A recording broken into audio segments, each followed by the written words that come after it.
Salut tout le monde, bienvenue à un nouvel épisode de Parlons lutte avec Luciani Libre. Et aujourd'hui, j'ai pas fini de regarder le documentaire encore de Mr. McMahon. Je vais m'y mettre en fin de semaine pour les parties qui manquent. 3, 4, 5, 6. Et en plus, cette semaine, j'avais perdu la voix, donc ça n'aurait pas été une bonne idée pour moi d'enregistrer. Sauf que là, ça me tente de faire un épisode quand même, puis j'ai des notes un petit peu d'accumuler dans mon calepin de lutte. Donc, on va en profiter pour passer quelques de ces notes-là. Donc, aujourd'hui, à l'émission, j'aimerais ça parler de deux lutteurs euh, qui sont de petite taille, dont, premièrement, le mystère Rey Mysterio. Et j'aimerais ça aussi parler de Chad Gable de American Made. Ensuite, entre autres choses, j'aimerais ça parler de Samantha Irvin, la ring announcer dans la WWE. Puis peut-être une couple de petites affaires, dont la tempête tropicale en Floride qui a annulé des enregistrements. Donc, musique d'ouverture, c'est comme Corneille, c'est comme classe. Toi-même, tu sais. OK. Bienvenue à un nouvel épisode. de Parlons lutte avec le Charlie. Grippé. Donc, premier point, je l'ai parlé, là. On voit plusieurs vieux lutteurs faire encore des apparitions jusqu'à aujourd'hui. Puis je trouve ça assez malade mental, merci. OK? Euh, Écoute, il n'y a pas juste Rey Mysterio, il y en a d'autres. Hier, j'ai écouté le Royal Rumble de 2023. Puis qui je vois pas retentir pendant le Royal Rumble? Booker T, man. Comme je l'avais pas vu, ce Royal Rumble-là. Booker T qui se ramène dans le Royal Rumble en 2023. Fait que je trouve ça le fun. Petite mise à jour également. J'ai pas plus de détails sur le contrat qu'a signé Mick Foley. Mais il a déjà été intronisé au temple de la renommée de la WWE. C'est ce que j'ai pu remarquer depuis mon dernier enregistrement. Donc, c'est clairement pas un dernier tour de piste avant ça, parce qu'il a déjà été intronisé au temple de la renommée. Fait que, on va voir de quoi il s'agit. Donc, Rey Mysterio, il se bat encore activement pour la WWE. On le voit presque à chaque semaine. C'est sûr que il fait partie d'un storyline avec son fils, tu sais, puis ça fait en sorte que ça le garde dans relevant ou pertinent, tu sais, à ramener en tant que writers de la WWE. Mais il fait pas juste être là pour le scénario, il se bat. Hein, il se bat activement, puis il est encore capable, plus qu'il est capable. Puis moi, je trouve ça vraiment impressionnant à quel point ce gars-là, il a une longévité à la grandeur et la grosseur qu'il a. Euh, il a 49 ans, le Rey Mysterio, là, c'est pas rien, là. Le dernier match cette semaine, la semaine passée, il a perdu parce que son masque était décroché, puis il allait perdre son masque. Puis là, en voulant pas le perdre, ben là, il s'est fait piner 3 secondes. Mais néanmoins, je trouve ça vraiment fantastique qu'ils soient encore là. Encore un des all-time best. Maintenant, je voulais parler de Samantha Irvin, la ring announcer de la WWE. Mais c'est qui est bonne. C'est comme, elle est juste vraiment, vraiment douée pour ce qu'elle fait. Je trouve ça rafraîchissant que ce soit une femme qui soit la ring announcer. Puis avec la voix qu'elle a, l'intonation qu'elle y met, c'est vraiment c'est un talent, là. Tu sais, c'est un art. Euh, je pourrais même pas vous l'imiter parce que ça lui rendrait pas justice, même si j'avais toute ma voix, là. OK? Euh, Michael Buffer, on connaît bien Michael Buffer, Let's Get Ready to Rumble, là. Ça, c'est sa phrase fétiche. Ce gars-là se fait payer 1 million de dollars même plus, par soirée. Puis c'est comme une référence, dans le fond, dans le milieu des ring announcers.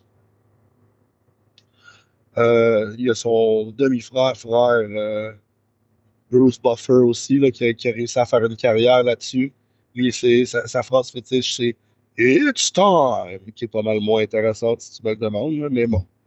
Il est bon dans ce qu'il fait, mais il est moins bon que Michael Buffer. Ça pour dire que Michael Buffer, après le SummerSlam cet été, il a encensé Samantha Irvin en disant qu'elle faisait un job extraordinaire. Puis il est allé avec plus de détails en disant que elle met les intonations aux bons endroits. Vous avec ma caméra.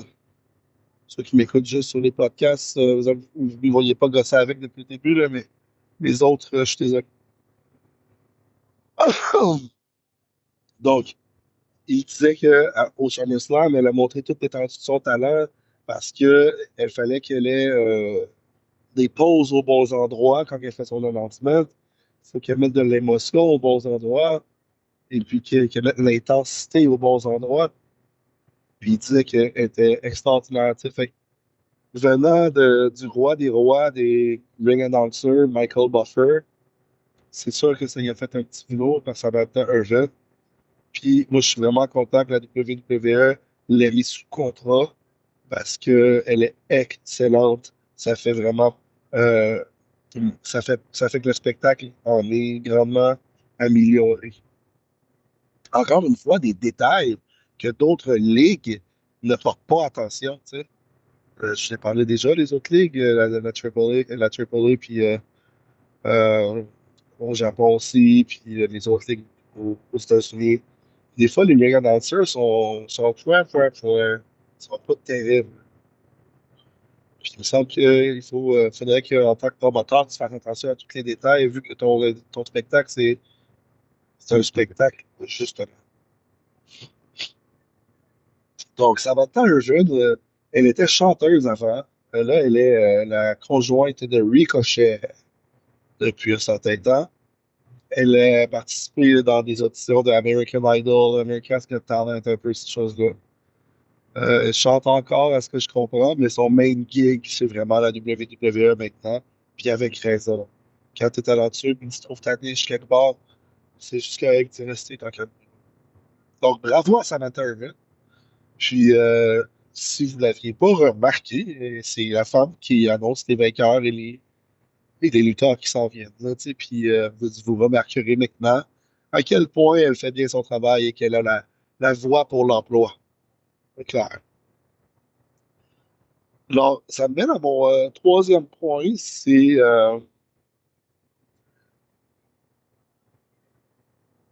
Star, Regan Outster, Kurt Angle, Chad Gable.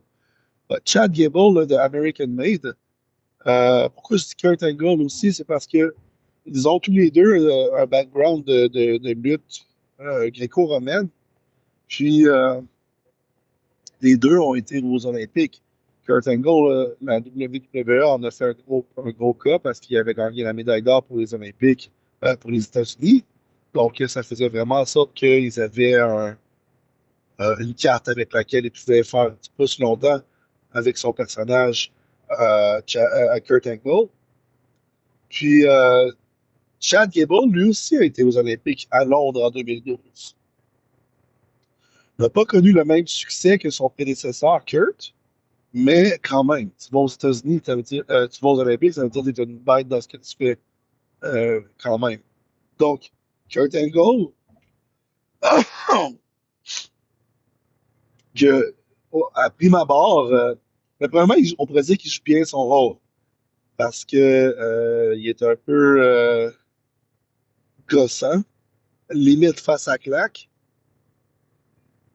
mais excellent dans le ring, excellent comme acteur aussi, dans le fond, vu que je pense que c'est voulu là, qu'il soit un petit peu mal aimé par moment.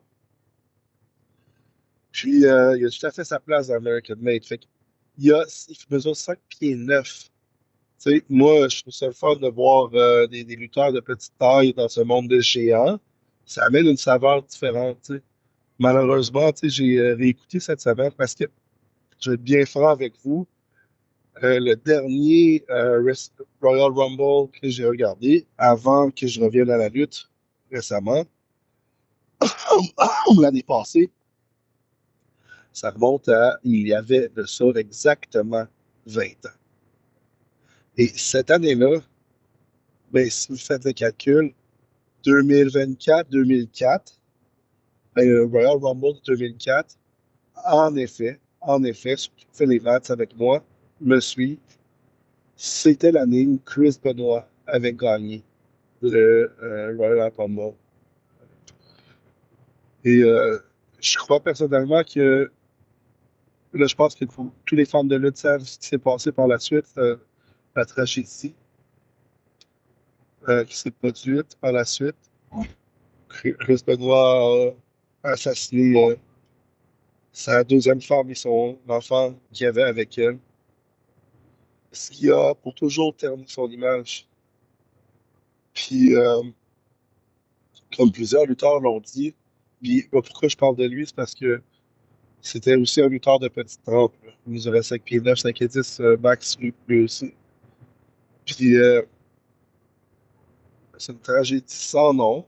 La WWE a pratiquement effacé de sa voûte toutes les apparitions de Chris Benoit. Puis, parfois, certains, là, je fais un aparté parce que je pense pas que je vais reparler de Chris Benoit forcément à un autre moment, par respect pour sa famille. Pas sa famille, mais pour ceux qui ont souffert de ses actions. Euh, on demande des fois à des lutteurs dans des Comic-Con, dans des entrevues, les gens parfois essaient de ramener un peu le sujet sur la table, toujours un peu en essayant de coincer la personne qu'on interviewe parce que le mot d'ordre, c'est qu'on n'en parle pas. De Chris Benoit, on ne mentionne pas ce nom dans la WWE. Donc, parfois, par contre, les journalistes posent la question, est-ce que vous trouvez que c'est correct qu'on ait effacé un peu de l'histoire, des livres d'histoire, tu sais, Chris Benoit? Puis, ce qui rejoint un petit peu l'idée là, d'effacer par des pans d'histoire quand les gens ont fait une action si terrible. Les personnes qui ont donné les réponses les plus sensées, il y avait parmi eux Shawn Michaels, puis il y en avait d'autres. Il disait, on ne pourra pas effacer de l'histoire Chris Benoit, mais on peut décider de ne pas rendre hommage à quelqu'un parce que ce qu'il est devenu ne correspond pas,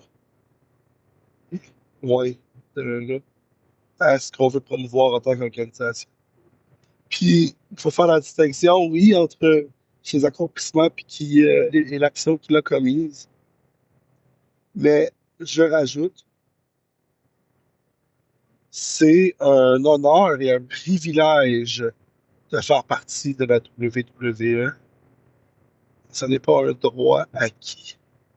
Donc, je suis personnellement de ceux qui croient que euh, on peut et on devrait parfois, souvent même, dépouiller de certains honneurs des gens qui ont fait des actions innommables.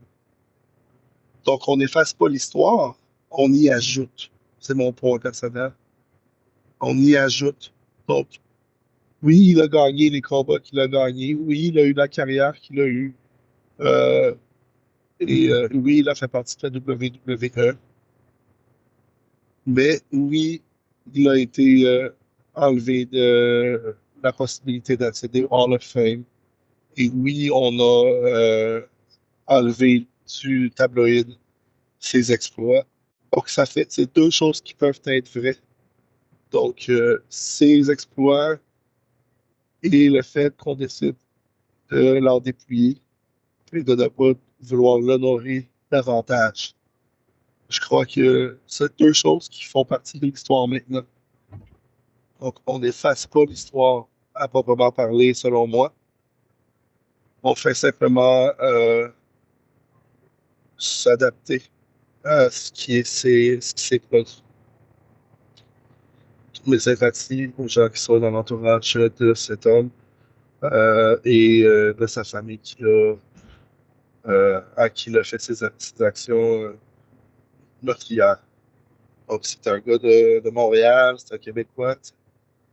C'est une tristesse infinie. J'avais pas pensé faire un aparté aussi long, mais comme c'est pas un sujet que je souhaite nécessairement réaborder dans le futur, pourquoi pas, puisque je le mentionne, le traiter jusqu'à ce que j'ai plus rien à dire, entre guillemets.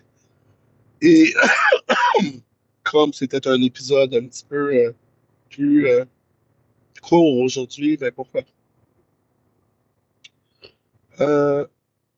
En terminant, déjà, euh, il y a pas eu l'enregistrement de l'émission qui était supposée avoir lieu dans la TNA, la Total Non-Stop Action hier, parce qu'ils enregistrent en Floride, puis en ce moment, il y a la tempête tropicale qui est devenue ouragan Hélène.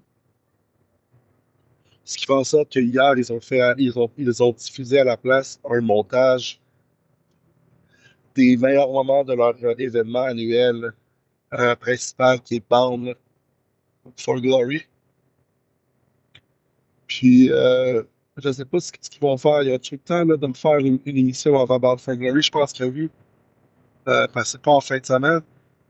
Mais bon, en tout cas, on verra ce qui va advenir des scénarios qu'ils devaient inclure d'ici l'événement pay-per-view. Et en terminant pour vrai, parlant de American Made, je trouve que, premièrement, c'est une équipe qui est le fun à voir, là, mais c'est quoi son nom à la fille? Ivy Niles. Ivy Niles, là, faut absolument qu'elle fasse un combat contre Jordan Grace. Jordan Grace, qui fait des apparitions dans la NXT souvent, puis qui se combat principalement pour la TNA. Ça, c'en est une que c'est sûr et certain que d'ici 12 mois, elle est permanente à WWE.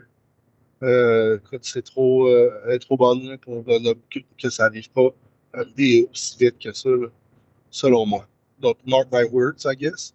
4 octobre 2024, Lucha Libre a prophétisé, I guess, que Jordan Grace allait faire partie de la WWF, WWE, dans la rotation permanente ou régulière, devrais-je dire, d'ici la même date en 2025.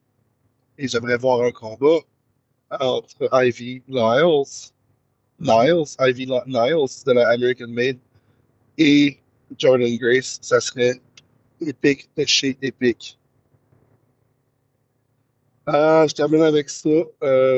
Écoute, demain c'est le pay-per-view déjà de la WWE, à laquelle on va avoir, j'imagine, beaucoup de choses à se reparler. Et voilà, je vous laisse là-dessus.